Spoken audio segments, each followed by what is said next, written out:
jamono ku ko fekke war caa defalu baax jamono looy sa gannaaw la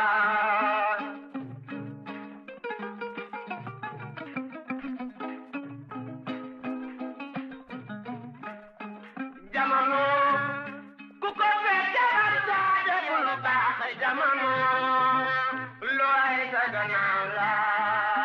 Transfert d'argent bi di Kpay, transfert d'argent par code, paiement marchand par QR code, paiement de facture, Woyofal Rapido Senelec, TNT Aquatech, te it Kpay mën na rechargement à carte bancaire, rechargement à partir d'autres calpés, demande de paiement de facture, de crédit ak yeneeni service moo leen di may seen émission xew-xewu jamono.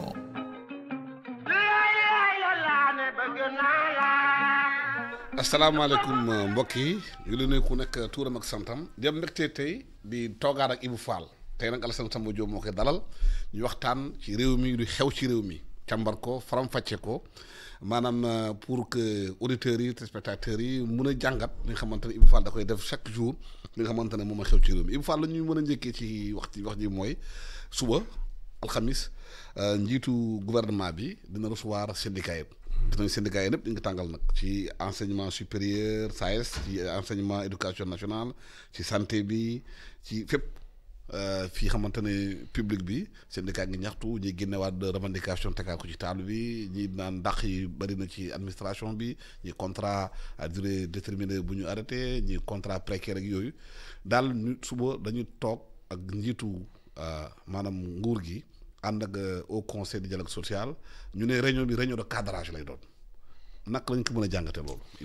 bon alors man xam nga dama jàpp ne ñii soog a ñëw wax naa ko fii du benn du ñaar balaa ngay mbéj gémmiñu sàmm xam lu muy wëlis.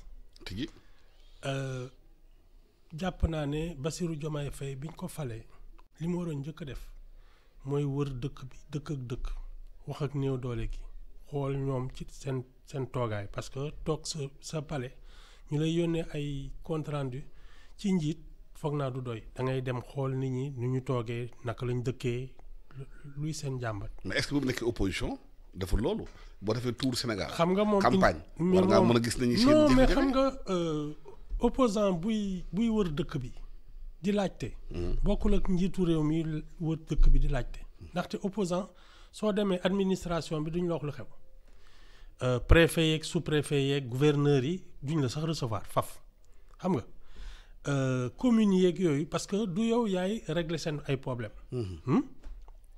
njiitu réew su ne man damay wër dëkk bi xam li xew commandement territorial mooy njëkk taxaw defal ko rapport balaa muy ñëw. mais normalement loolu boo jëlee nguur toog service secret yi renseignement yi war nañ chaque jour dafa lay bulletin war nga xam dans chaque localité dafa xew. mais xam nga comme disent les Chinois il vaut mieux avoir vu une fois qu'avoir entendu 100 fois. ci man njiitu réew day dem bëtam noppam ak nit ñi parce que nit ñee ko fal. maanaam mu doon def ay conseil des ministres décentralisé. non moom ci boppam. xam nga waxaguma sax gouvernement beeg yooyu mais moom ci boppam waroon na mën a wër léegi nag su jegee ci loolu wax ak syndicat yi syndicat patronal syndicat ouvrier ak yooyu parce que yor réew dafa am gis-gis boo war a am. à 360 degrés. mais Ibou la moo tax Sénégal fii mu jaaxal Afrique boo nekkee opposition dafa mel ni doo xam lu xew ci réew mi te bu ñu gisee yeneen réewu taax l'accès à l'information yeneen réewu taax yi. yu mel ni États-Unis mel ni France ak yooyu boo nekk opposition ngay gis ñoom dañu am ay expertise yu consulter xam réew mi bu ñu ñëwee toog rek duñu am du ñu tâtonner maanaam bu nekkee si opposition ku nekk xam nañ déjà yow bu ñu jëlee nguur gi yow ban poste nga war a occupé. soo ñëwee rek doxalal. d'abord xam nga l'accès à l'information xam nga nee naa la opposant soo demee di laajte kenn du la tontu. du yoon duñ la sax recevoir. mais am na loi ci loolu accès à l'information. mais ça c'est pas appliqué ñun ñii journaliste xam nga ni balaa ñuy jot ay information dañuy dugg ci ay ruq digéen parce que du loo xam ne y a des pays da ngay présenter sa carte de presse ñu génne leen documents yi jox la ko. tigi ñun fii duñ ko def. fii dañ leen naan waaw il faut ñu laaj hiérarchie bi agrément est-ce que am nga ko dugg di génn di ba nga bàyyi. ba la yóbbee tribunal sax nee na. léegi ñi lay informer document administratif. ñi lay informer mooy ñi nga xam ne am nañu lu ñu mer di ko fajaale ci noonu. mais du loo xam ne. dañ ko def un droit. donc ça c'est un premier problème. Alassane, le conseil économique et social bi ñu tas. foofu la toute la société active di dajaloo. tigi foofu nga war a mën a waxtaan ak tous les syndicats. tas nañ ko. waaw. c'est tout c'est-à-dire les leviers. outils yi nga amoon pour mën wax ak nit ñi pour mën a saytu dëkk bi yépp da nga balancer.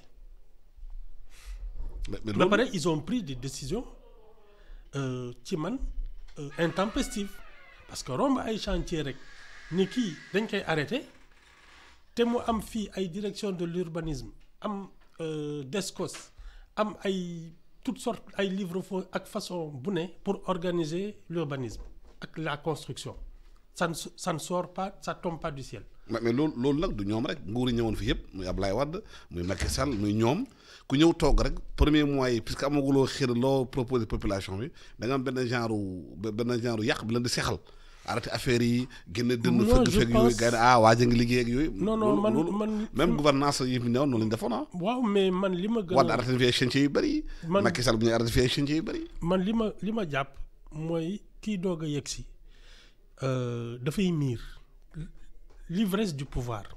da ngay doog a yegg si tu penses que tu peux tout. commencé dama mbagg. waaw sooy toogee lu yàgg nag tuuti sa xel dellu si parce que nous ne sommes pas dans une monarchie. xam xal nga yore. waaw ci loxo yi. waaw da ngay xam ne yor nguur du lu ma neex laay def lu ma neex laay wax mais balaa nga koy xam li ñuy naan balaa ngay xam xamati xaw la rey mooy da ngay dem ba xam ne yow mii loo nekk njiitu réew mi munoo dogal lépp am na fii ay contre-pouvoir parce que nous sommes en démocratie gis nga fii élection moo lay fal te nit ñi kenn moomu leen da nga leen di neex ñu fal la neexoo leen ñu folli la donc soo sa xel dellusee ci ngay tàmbalee waxtaan mais ci diggante bi nag ku ci ne def nga jël nga say ay dogal yoo xam ne dafa yàqal ñu bari. léegi syndicat yi fu ñu toll lan la ñu nguur yi wax syndicat yi. De toute façon leen moom mën naa la ko wax réew mi fi mu toll nii antanul grève générale. tigi déjà àllum neen c'est compliqué mais ñun daaw ba ren ñu ngi seet ne problème mu finance am nañ ko. crédibilité Sénégal wàññeeku na. munoo ci boole nag instabilité sociale. Les gens là ils sont dos au mur moo tax ñu ne dañuy recevoir ay syndicats suñ ko njëkkee woon maanaam soo njëkkee toog dajale ñi nga xam ne ñoom ñoo yor la vie active soit conseil économique social soit par secteur déglu nit ñi balaa ngay jël dogal njiit day déglu mais xëy di jël ay dogal te laajte woo mooy indi li. mais est-ce que xëy na maanaam ndaje bi suba buñ ci waxtaanee yéen dina génn li xamante ne ndax tax ñu rectifier. man xam nga ñaari façon ndaje moo am bi nga xam ne da ngay ñëw ne kaay la ñu waxtaan seet fi ñuy jëmee réew mi ak naka la ñuy fayee lakk bi xam nga ñaar yooyu bokkul. parce que su dee yow da nga ñëw ne man maa fiy dogal lu ma neex laay def ba nit ñi nga xam ne ñoom ñoo yor koom-koom bi ñoo yor dem ak dikk bi ñoo yor lu ne la doo ko fi defee xam nga waxtaan bi bokkatul. dëgg. Les gens risquent de devenir le couteau entre les dents. waa déet bay. ñii menacer grève générale. waaw mais réew mi soxla loolu nag. il fallait commencer par discuter man ci man. Les gens ont manqué de vista. c'est-à-dire da ngay ñëw njëkk laajte waxtaan ak nit ñi seet yéen lan mooy problème mu secteur bi naka lañ ko mën a doxalee. boo dégg ko sooy jël ndogale nga leen man lii laa fas yéene loolu lañ ci xam. mais est-ce que xam nga fii toog nañ fi di wàññi ay prix te tàgguwuñu kenn. est-ce que waxtaan bi aussi waruloon am ci secteur BTP bi gis nañu syndicat yi génn nañu dem kii tudd Oumar Ndir nee na ñoom pratiquement fu ñu nekk nii ci tëj lañ jëm ndaxte secteur bi bloqué nañ ko te secteur dafa am ay chaîne de valeur bu bëri. maanaam maçon bi ferrailleur bi jaaykatu caaf bi maire bi di jaay fondé di jaay ndekki ouvrier yi journalier yi ñëpp ci lañ doon dund. te yëpp travail arrêté na. am na aussi beneen ñeneen xam nekk aéroport amoon seen terrain jënd ko ci jënd bu lew ñu téye seen yëf bloqué ko ñoom tamit dañuy collectif di dénoncer lan moo tax boobu léegi ñoom am seen xaalis lañ jënd ko ñu téye seen liggéey. nee naa la dañoo teel a jël ay dogal balaa ñuy laajte waxtaan ak ñi dajoog ñëpp. Alassane man dama jàpp ne soo nekkee ci nguur te miinagoo ko tàmmagoo ko parce que ki nga xam ne yàgg na ci ki def 2 mandats 3 xam na fan la dooleem yem. mais ki nga xam ne daf ci bees xamul fan la dooleem yem donc mën na jàpp ne mën na lu ne parce que mooy président la am dañ koy séen nii rek mais soo demee ba ci biir di nga xam ne am na ñu lay tànc ñoo xam ne mënoo def lu la neex. moom am na conseiller war nañ ko mën a waxtaan ak moom. te su dee conseiller bi yàggul ci nguur gi expérience la ak ñoom Mary Teuw Niane kam ñekk palais ba ñoom Diallo Diop ñoom Ala Dieng Ala Kane ñooñu koy ñoom ay yàgg nañ ñoom Madiaye Mbodj. c'est des gens d'expérience. non je ne l'ai à part Mary Teuw Niane. am na expérience qui a été recteur et ministre. oui ñi ma fa gis. gisuma leen ñu exercer vrai nguur. le vrai pouvoir politique man gisuma leen ci loolu. ba pare nag xam nga fii dañ lay def conseiller mais ça veut pas dire que ñu ngi lay déglu. ah oui. wala mu njëriñ. da ngay gis ay conseillers yoo xam ne duñu gisante sax seen patron. bare na ci. xëy ya si man je me souviens même du temps de Macky Sall. am na ci ñoo xam ne ak ay wàdd ak yooyu mais mën nañ toog at duñu gis seen patron dañ lay jox def conseiller nga toog foofu ñu lay jox salaire ngay jaagar ci dëkk bi. te nga nangu loolu nag amoo njëriñ. salaire la. da ngay lekk la amoo njëriñ. man daal li ci ëpp. duñ ko gis duñ ko séen. mais yan mesures ñu war a jël nag pour lancer économie bi réew mi pour affaire bi parce que ñu ngi dem ci weeru koor te weeru koor gis nañu c'est des mois de tension. gis nañu Sénégal fii bu ci bàyyi xel am émeutes yu bëri amoon Sénégal fii mois de février 16 février mois de ay weeru koor la woon nit ñi seen bu ñu wooree. seen même l'affaire mauritanienne. waaw weeru koor la. waaw nit ñi bu ñu xiifee seen xeli tàng laa la wax ni boole ci amuñu xaalis dañuy gaaw a mer de. man ñaar moo ci am. benn bi mooy sénégalais ci seen bopp ñoo a bàyyi di yaakaar ci nguur pour am liggéey. tegi politiciens yi ñooy toog naan woy on va créer des emplois lu ne ñu dugg ci ce n'est pas leur fonction. lii dëgg mooy ku ci ne soo xëyee war nga seet looy def amal sa dëkk njariñ amal sa bopp njariñ te doo xaar ku la jël di la fay ay salaire ngay nelaw ak di yeewu. loolu mooy njëkk benn. ñaareel mais loolu dafa am lu mu laaj Ibou loolu il faut kon ci éducation bi. ñu yar nañu ci biir kër yi ñu mën a téye seen bopp parce que aussi bu fekkee ne dañ lay yar ci biir kër yi assistant. xam nga ci biir kër yi yow da ngay talal loxo rek. non boo màggee da ngay talal loxo rek. mais laa yow mu diin est-ce que éducation war nañu ko xoolaat pour xale yi ci biir kër gi déjà ñu mun a am prise en charge comme les Américains boo màggee xam nga fi nga war a dem xam nga war a def ñu jàngal la métier ci biir kër gi. voilà man jàngal wax ji na ngay tenir na ngay. non wax ji waaw. du wax toog ci biir kër gi ñu naan la xam nga da nga war a am fas jom ak yooyu loolu moom chaque jour nit ñi wax ko. du wax ji. mais jàngal la. wax ji mooy jàngal la naka ngay liggéeyee.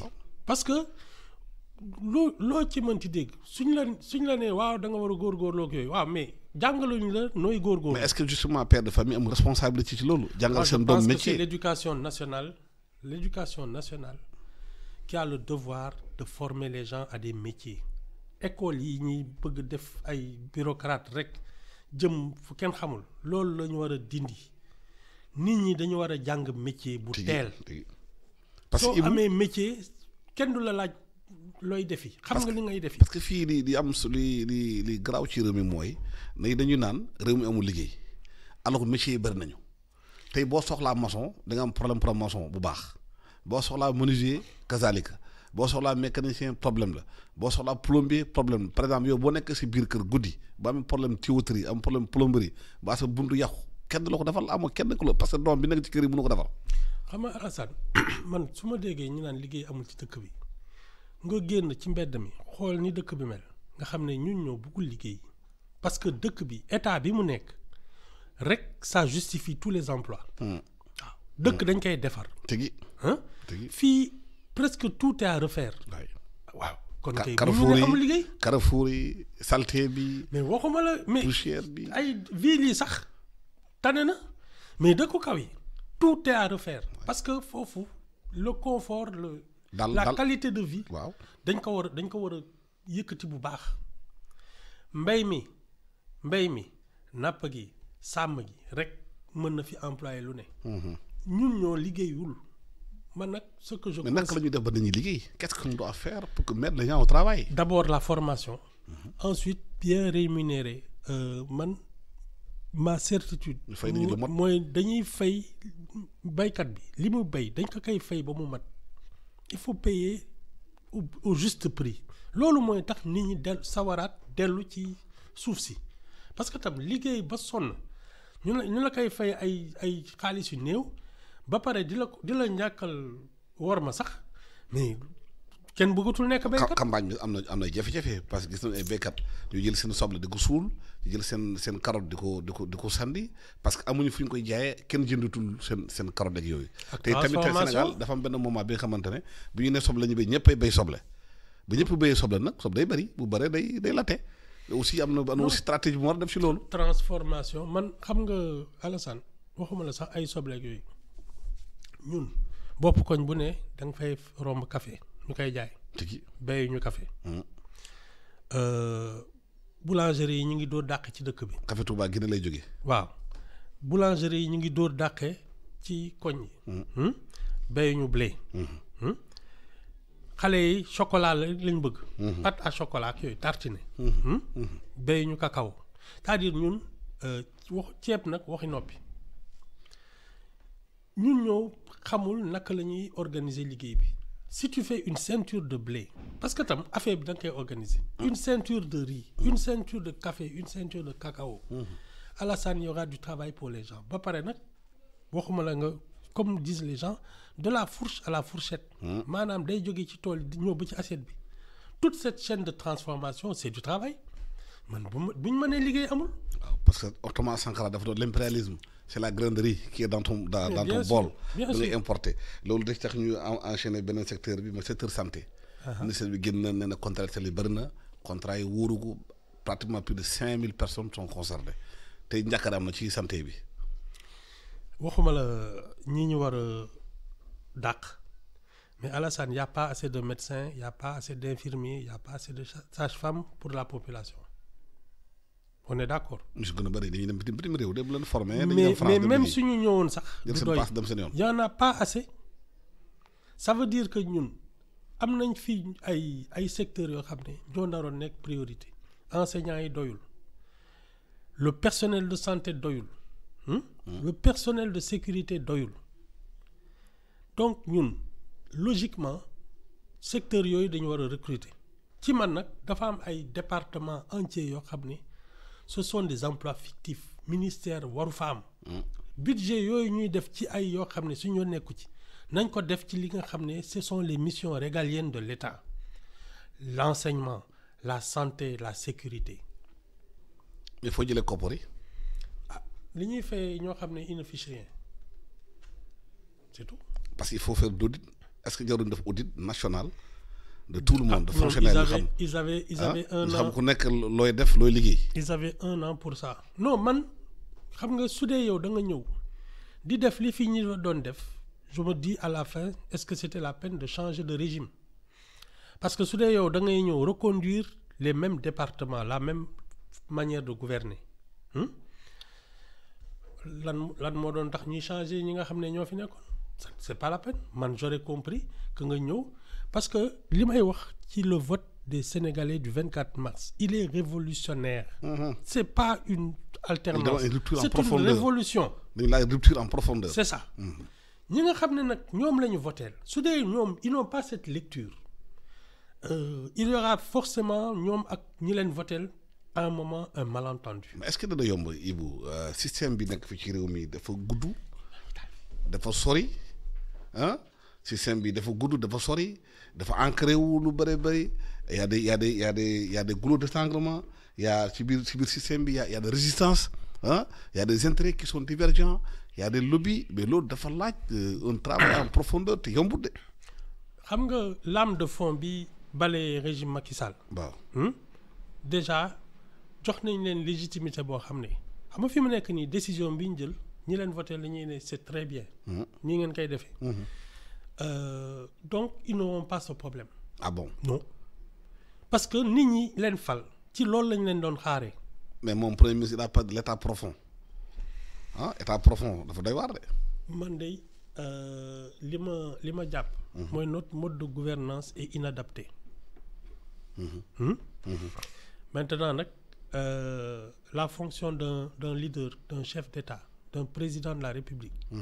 mooy nga am troisième œil bi may wax. La vision qui te permet de dire fii la réew mi jëm xam nga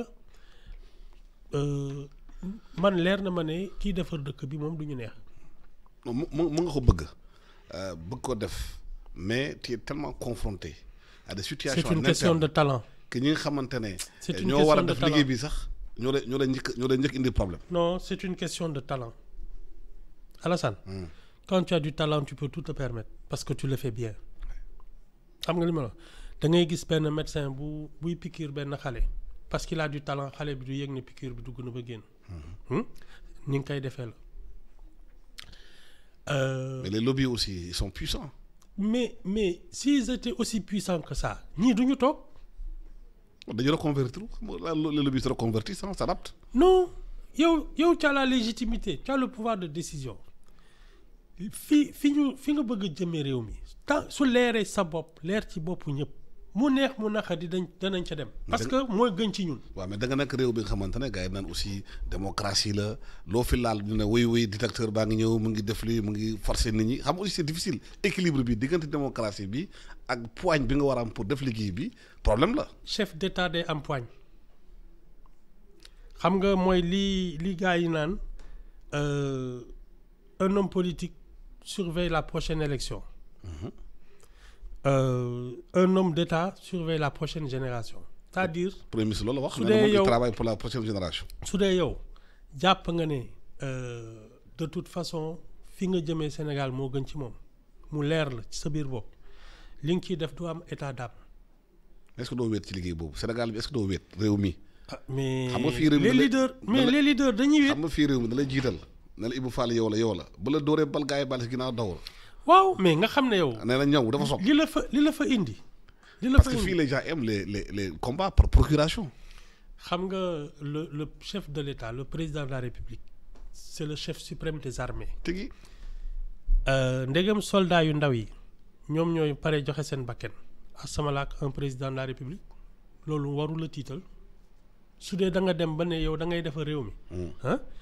lii war soldat bi ndaw bi nga xam ne soo ko nee frontière baa ngi tàkk demal deeyi fa ci yow la gën a yelloo. waaw n'importe qui n'est pas soldat. Mais quand tu as la prétention d'être le chef suprême des armées. parce que dañu la fal. ci tur bi rek. dafoo armée dafoo arme dafoo dara. sa affaire la da nga war a xam. xool chef d'état dafa war def service militaire. En tout cas de toute façon war nga am au moins une idée de ce que c'est tenir une armée. parce que jàmm day am mais quand il y a des conflits tu fais quoi? Oui, tu te mets en tenue militaire. Comme Zelensky. Et tu décides de stratégie. Comme le président ukrainien. Tu décides de stratégie de guerre. Jean ak t-shirt rek di wër aduna bi. C'est ça. loolu la il faut pas parce que ñun bon ñu ngi jàmm on a une bonne diplomatie on a des relations ñu ngi naxanteeg ñëpp donc loolu du suñu c'est pas encore notre problème. Mais n'oublie pas que 82 ba récemment. On avait une guerre chez nous. Oui. Il fallait de la stratégie militaire. Absolument. Donc war nga xam loolu. N'importe quel chef d'État doit avoir au moins ce savoir-là. moo tax du ku ne moo mën jiite réew. beneen débat bi mooy affaire dossier judiciaire yi ba léegi mu ngi takarnaase pour financier bi information yi génn. am na ay dossiers xam ne dañ ciy cité wax ci avec Racine Sy même si son service de communication a démenti wax aussi affaire Amadou Sall te ñu gis dans le même temps état bi di baral convention judiciaire bi ñu war a def ñoom ak Maroc. te ñu xam ne président Macky Sall Maroc nekk njabootam Maroc nekk est-ce que c'est lié. Ah, c'est pas innocent, hein. C'est pas innocent. Donc, de toute façon, à la guerre comme à la guerre, hein. Xam nga moo tax ku ñuy fay sa bor nga mer day fekk li nga leble baaxul. Macky Sall, il a traqué la famille Wade. Ah, c'est normal que ses successeurs le traquent lui et sa famille. Li nga leble la dañ la koy fay. C'est tout. est-ce que li ñu def biir Maroc ak convention judiciaire war a signé mois de mars bi. pour extradition am ak yooyu pour waxtaan. boole ci activisme bi Macky Sall am sur le plan international. est-ce que c'est pas une bataille stratégique à feu à pas feutrer hein, stratégie de longue distance. man li ma jàpp mooy Macky Sall ne voulait pas partir. ah bëggul et que étant donné que bëgguloon dem bañ na ko ba il s'est représenté aux législatives donc doyalul ci xam nga ku bëgg a nekk député bañoo nekk président de la République et que donc il se prépare sans doute pour 2029 parce que de toute manière su fi bàyyee ñii pour mu tegaat fi tànkam ci Sénégal dana metti. est-ce que lu muy yëngu état lu muy yëngu bitim réew États-Unis lu muy yëngu tamit Afrique du Sud naan day liggéey pour alléger la dette de l'Afrique ak situation nationale bi c'est pas lié. Ah forcément man je pense qu'il a des visées politiciennes et que fi mu nekk nii c'est son aura à l'étranger loolu rek la mën a xeexee parce que fi tegatu fi tànk il a perdu aux dernières législatives. li ko mën a dundal non seulement au plan de l'image mais même au plan économique parce que yii muy def c'est pas gratuit.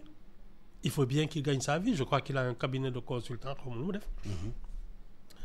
Non mais li ma gën a jàpp.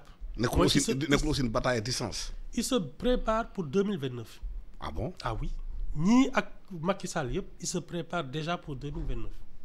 ah mais problème réew mi nag ku koy régler si booba. ah na ku ne mais xaalis bi doxul taximaan yi boo dëgg ñu naan dëkk bi dëgër na boo demee ci marché yi laa la wax ni su pomme bi yokku na pomme de terre bi yokku na. parce que man temps en temps damay dem biir marché xool dugg ci taxi di waxtaan ak taximaan yi.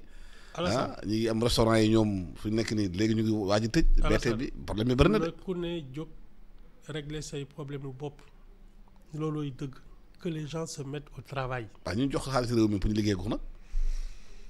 loolu moo seen liggéey non comme sénégalais yi dans leur majorité ñii doy nañ leen dénk nañ leen réew mi c'est-à-dire il faut pas oublier que tam les électeurs dañ leen tegal 19 candidats. tigi ñu xool ko ci gën a néew CV ñu ne kii la ñuy fal. waaw pare dañ ci. waaw mais ñooñu bu leen fale dañu war a se mettre au travail. ñu ngi jéem foog naa ñu ngi jéem lu ñu mën de. léegi xam nga coow li bëri na souvent dossier yi koy teg di médias yi nekk di ci wax. xam nga entre temps ban liggéey la ñuy def pour yëf yi gën a avancer. Alassane man coow yi ma fi déggugum yëpp. ci man du liggéey te warul liggéey bi dëgg mooy seet naka lay baykat yi di mën a bay ñaar fukki weer ak ñaar. naka la ñu mënee ñun ñëpp fexe ba dëkku kaw yi seen dundin gën.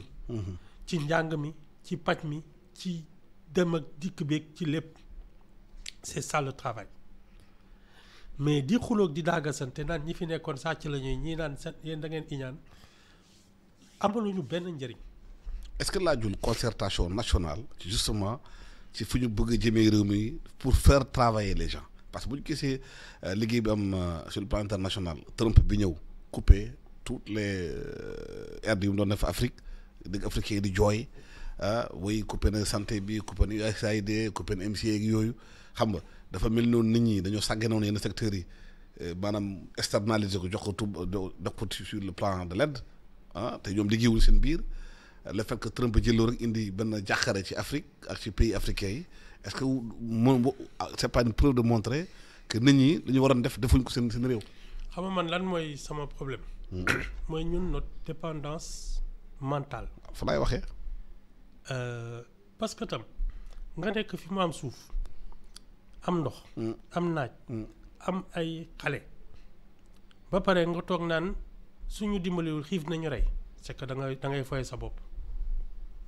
Sénégal yi li ñu leen teg ñoo ko def seen bopp. mais ba amul jumtuwaay pour defar ko xam nga boo nekkee paysan yore si suuf yore benn tracteur benn u ak daba xam nga loolu doyut. Non, il non, faut non. aussi ñu defal condition xam nga da tax nga mën a béy. mais c'est là justement qu'un État organise ce secteur xam nga état bi warul di jël ay dogal ak di créer ay emploi mais day fexe ba nga xam ne ñi bëgg a liggéey day yomb ci ñoom.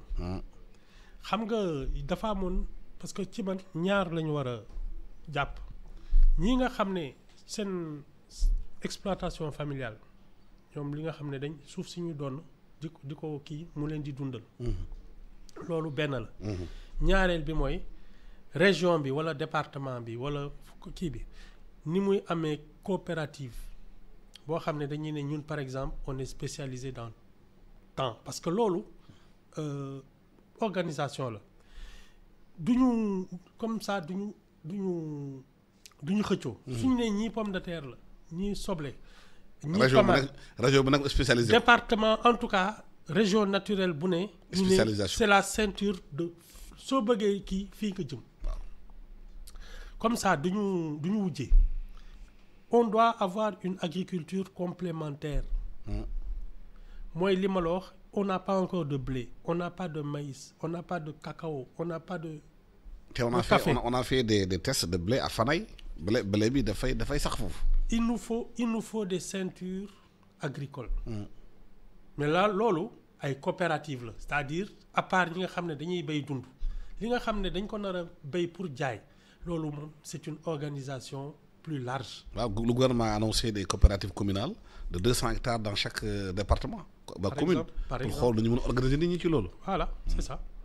mais loolu dafa laaj moyen agriculture dafa laaj moyen de beaucoup d'argent. xam nga beaucoup d'investissement. xam nga le premier et le meilleur investissement Alassane. ci man c'est la bonne idée. c'est l'intelligence. Il faut comprendre la situation et lui trouver une solution. Parce qu'une bonne idée se vend toujours. su dee yow li ngay wax li nga xalaat ak ni nga ko bëgg a defee leer na la ne kii su ñëwee les banques là banques yi xam nañu luy dem ak lu dul dem soo leen ne ñun lii lañ bëgg a def te leer na ne suñ ci defee seen xaalis day dellu si ci ñoom ak seen bénéfice c'est-à-dire dañ leen di mën a wax lu ñu mën a dégg. loolu nag moo ñu gën a jafe. banques yi bëri na du jël ay risques fii de Sénégal. si duñu financer l'économie de les banques là. non attends xam nga c'est comme je disais. Il y a 30 banques au Sénégal. non les banques financent les projets da nga leen di tegal projet ñu xam ne lii day dem parce que nag su dee da nga toog sa coopérative am 200 hectares nga am prévision yu def 200 000 tonnes d'un produit courant. banque bi mën na ko ñeme. mais taux d'intérêt yi dafa saf paysans yi koy kaas. non dafa cher mais ça justement foofu ngay amee nag organisation parce que su dee yow da nga ñëw ak sa bopp yow kese. di leb banque bi bokkul ak 100 personnes yu am 200 hectares yoo ne ñun dañu bëgg financement te lii lay jur. parce que quand le banquier se dit moi je peux gagner 10 000 francs sur une affaire ça peut ne pas l'intéresser parce que le risque est trop grand. mais s'il gagne 1 milliard sur une affaire neneen lay xoolee nit ñi. waaw fan yii lire nañu benn politicien bu tudd Ahmed Diallo économiste dafa def benn proposition nee na situation dëkk bi ni mu toll nii état bi dafa war a ubbi sociétés yi def ko lu woon l'actionnariat populaire maanaam même société yi muy Senelec muy état bi moom ko Sénégalais ku nekk jënd action peut-être 5 000 francs par action. ñu xool naka la ñu mën a organiser loolu. pour financer les sociétés. au moins sur le transport public pour dégager le secteur informel là.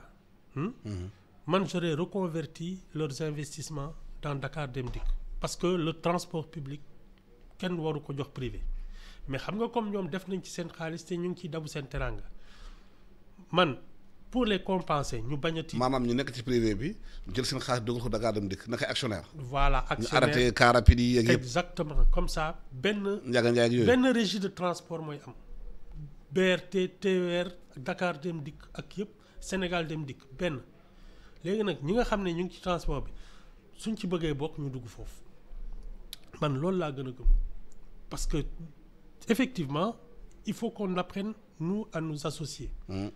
mais su dee c'est le service public déjà ñun li ñuy fay ay impôts yooyu ça doit le financer mais en plus ñi nga xam ne ñoo nekk ci secteur bi bëgg ci def seen xaalis effectivement man par exemple sur un truc comme Dakar Dem Dikk une agence comme la LONASE nga xam ne ci man moo war a financer la professionnalisation du sport effectivement nit ñi war nañ ci def seen xaalis parce que après c'est à partir de là que tu vas avoir de très grands clubs parce que si su dee fin d'année le champion du Sénégal gagne ay 2, 3, 4 milliards xam nga il peut recruter s'il a un stade où les gens viennent se former viennent faire leur truc sportif maintien physique ak yooyu ku mel ni LONASE par exemple effectivement ce sont des leviers de développement te war nañ ko ubbil nit ñi waaw mais transport boo bëggee éliminer privé yi il faut beaucoup de courage politique dafa laaj parce que ñi nekk ci privé bi c'est aussi des grands électeurs xam nga Alassane yenn saa nguur yi dañuy calculer loolu daal ñiy dugg dans le secteur du transport xam nga ñoom lan lañ ci wut koppar tigi il faut les compenser c'est-à-dire su dee ñoom ils ne perdent pas léegi nag l'avantage qu'il y ait un seul service public de transport c'est que ñiy def service de transport bi la mission régalienne de l'État c'est d'abord la sécurité xam nga bakken kenn du ko jënd tigi il faut leur expliquer ça parce que ay bakkenu jàmbur ñooy rot waaw mais taximaan yi jakartamaan yi pour éliminer leen ci réew mi dina difficile non mais xam nga ñoom suñuy dabu seen teranga soo leen mënee jox li gën ci li ñu nekkee dañ koy jël waaw le problème c'est de ne pas leur dire arrêtez ça mais da nga leen di yóbbu ci li gën ci ñoom loolu tam bokkul mais souvent Ibou projet yu bari ci réew mi bu amee ay jafe-jafe day am souvent problème de confiance entre les gouvernants et les gouvernés parce que boo gisee yenn diaspora bi yenn saa dañuy naan dañu bëgg investir Sénégal mais dañu tiit parce que dañu yaa boobu koo fi yónnee sa xaalis jox ko sa mbokk mu jënd la terrain boo ñëwee doo gis benn terrain non takkee na ko juróomi jabar lekk ko di la seetaan non xam nga dafa am loo xam ne tam ñun ñoo koy def suñu bopp Alassane yëf yi du affaire yaa ma neex ak farparloo c'est un métier jënd tabax dafa am ñu koy liggéey tigi su dee da ngay dénk sa xaalis koo xam ne xamu ci dara même avec la meilleure volonté du monde mais confiance la non boo yónnee mais il est incompétent seen nijaay parce que da nga ko wóolu bi moo tax non je te parle de compétence oui bien sûr voilà c'est-à-dire il peut être de bonne foi mais être incompétent parce que day dem nga jox ko xaalis bi mu dem fekk benn entrepreneur boo xam ne waa ji il veut économiser sur le fer mais sur le ma nga am compétence baa ji ban la wóolu aussi confiance non solo xam nga lan mooy dëgg da nga bëgg a tabax kër y a des sociétés immobilières y a des entreprises yoo xam ne c'est leur métier jox leen seen xaalis ñu tabaxal la y a des architectes ñu dessiner la sa kër mais jël sa xaalis jox ko seen nijaay pour mu tabaxal la kër yaa tooñ sa bopp waaw loolu bari na problème dernier point bi Ibou mooy MFDC ak nguur gi gis nañu premier ministre dem fale ci Bissau presse bi naan dafa demoon pour signer benn accord waaye bu ñu càmbare yi fii ne dañu demoon waxtaan pour dañu mën a avancer ci accord bu ñu signé woon 2022 naka la ñuy mën a xoolee parce que Guinée-Bissau temps yi dafa sensible ndaxte président bi man daan jeex na dafa war a dem contexte boobu ñëw boole ki situation boobu xam nga man Alassane dem wax naa ko fi démb man quelqu'un qui a pris les armes contre son pays du ma négocier ak yow c'est tout. Il y a des vies humaines quand même qui tombent, des gens qui meurent. Mais yow tu prends la responsabilité. Il y a des mines ñu defar foofu gars yi war a jibbi seen dëkk yi. Tu prends la responsabilité de prendre les armes contre ton pays vraiment lu ci am yaa tooñ. mais Ibou guerre bu nekk c'est autour d'une table la preuve Russie ak Ukraine ñu ngi guerre waaye Trump nga ñëw imposer la paix. xam nga su dee yow il faut ñu waxtaan da nga toog ne yow da ngay nangu Casamance génne ko Sénégal. il faut nga waxtaan après. nga jéem demul xam nga yow amatoo la waxtaan.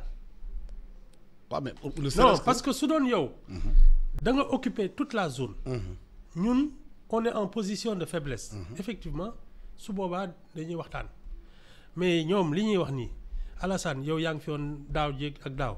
L'armée avait nettoyé toutes les poches. mais pour bañ deret bi kon di tuuru am na aussi ay zones yi dafay miin. ñu ko ñu waxtaan non déminage non les opérations de déminage les villageois yi demoon wala indiwaat. non les opérations de déminage ont commencé depuis plus de 10 ans. waaw mais ba léegi jeexul. waaw liggéey la les gens sont obligés d'y aller parce que nag c'est une truc sensible ak yooyu. te nit ñi dañoo bëgg dellu seen kër aussi. les gens qui étaient partis les réfugiés. de toute façon xam nga la responsabilité. Incombe à ceux qui ont pris les armes contre leur pays. kon état bi mënuñ ko wax lenn moom sa mission c'est que l'intégrité du territoire soit sauvée et rétablir l'autorité et l'ordre leneen xawma ko ci. mais mun naa waxtaan pour ñu yëf yi gën a baax. man de ku ma déggal. doo waxtaan. déet waay. non. waxtaan foofu moom. non du ma waxtaan. chaque guerre finit par autour d'une table. dama ne la tu déposes les armes. maa boo ko déposé waxtaan. déedéet. réinsérer la. du ma waxtaan Alassane tu as pris les armes contre ton pays je ne discute pas. waaw Ibou de temps bi joxoon jeex na. waaw d'accord. maa ngi la gërëm di la sant. ba suba ak jàmm di gërëm suñu auditeurs yi suñu téléspectateurs yi la ñaanal bëccëgu jàmm ak salaam. bien sûr mbégte recevoir la waxtaan ak yow en profondeur ci xamante ne sujet essentiel la. di gërëm Charles Coulibaly ak Amady Sy ak Dami ci technique bi ak la demoiselle la Fatina Touré naa ko laajaat pour remercier. Nogay Dieng Nogay ci vidéo bi ñu ndog jàmm. Transfert d'argent bii di Kpay transfert d'argent par code paiement marchand par QR code wala code marchand achat de crédit paiement de facture Woyofal Rapido Senelec TNT Aquatech te it Kpay mën na rechargement ak carte bancaire